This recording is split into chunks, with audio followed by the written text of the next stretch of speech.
ఈరోజు కొండే ఆడబిడ్డలందరికీ హామీ ఇస్తున్నాను.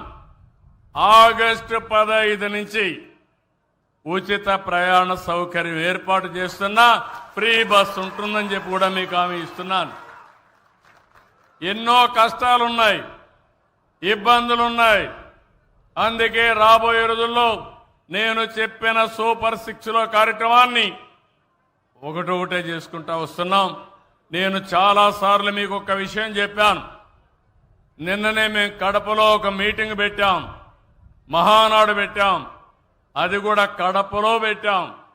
కడపలో పెడితే నా జీవితంలో ఎప్పుడూ రానటువంటి స్పందన చూశాను.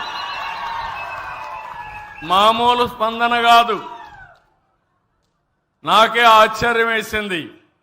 అంటే దాన్ని చూసిన తర్వాత అనిపించింది, మంచి పని చేస్తే ఎప్పుడూ మీరు మాతోనే ఉంటారని అర్థమైపోయింది. అందుకే ఈరోజు మీ జీవితాల్లో పండుగ చేసే బాధ్యత మాది, ఈ ప్రభుత్వాన్ని నిలబెట్టుకునే బాధ్యత మీది. ఎప్పటికని మరొకసారి విజ్ఞప్తి చేస్తున్నా.